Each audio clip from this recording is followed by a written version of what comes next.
Chevella parliament BJP అభ్యర్థి కొండా Vishweshwar Reddy Saroor Nagar RK Puram division లో bike rally నిర్వహించారు. బీజేపీ శ్రేణులు, కార్యకర్తలు, నాయకులు పెద్ద సంఖ్యలో ఈ ర్యాలీలో పాల్గొన్నారు. ప్రచారంలో భాగంగా కొండా విశ్వేశ్వరరెడ్డి ఓటర్లను బీజేపీ కమలం గుర్తుకు ఓటు వేసి గెలిపించాల్సిందిగా కోరారు. దేశవ్యాప్తంగా నరేంద్ర మోడీ గాలి వీస్తుందని, మరోసారి నరేంద్ర మోడీ ప్రధానమంత్రి కావడం ఖాయమని కొండా విశ్వేశ్వరరెడ్డి అన్నారు. కాంగ్రెస్ పార్టీ కేవలం మైనార్టీ, క్రిస్టియన్ ఓట్లు నమ్ముకొని ప్రచారం చేస్తుందని ఆయన ఆరోపించారు. ప్రధాన పార్టీ అయినటువంటి కాంగ్రెస్ కి తమ ప్రధాని ఎవరో కూడా తెలియని స్థితిలో ఆ పార్టీ ఉందని, లోకల్ గా పోటీ చేస్తున్న కాంగ్రెస్ అభ్యర్థి కూడా ఓ ల్యాండ్ కబ్జా కోరు అని ఆయన ఆరోపించారు. తనను అత్యధిక మెజారిటీతో గెలిపించాల్సిందిగా కోడా విశ్వేశ్వరరెడ్డి ఓటర్లను కోరారు.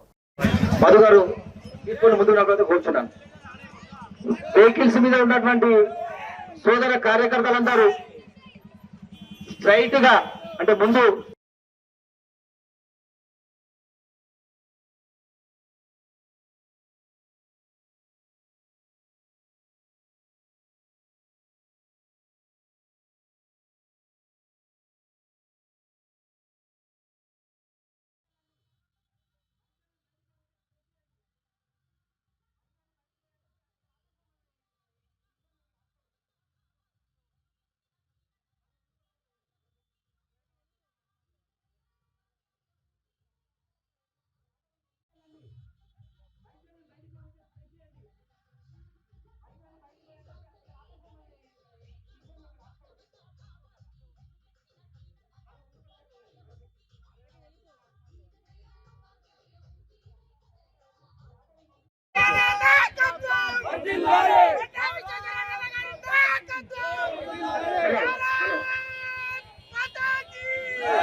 సరిగా కనపడదు.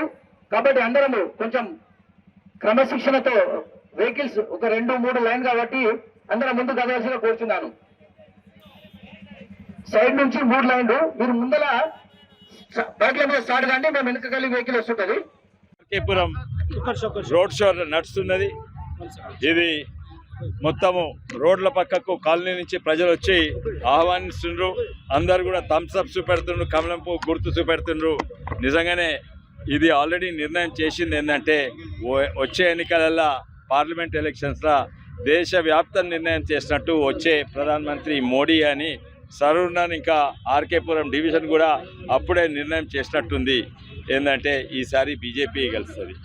కానీ దీనికి కారణాలు ఎన్నో ఉన్నాయి.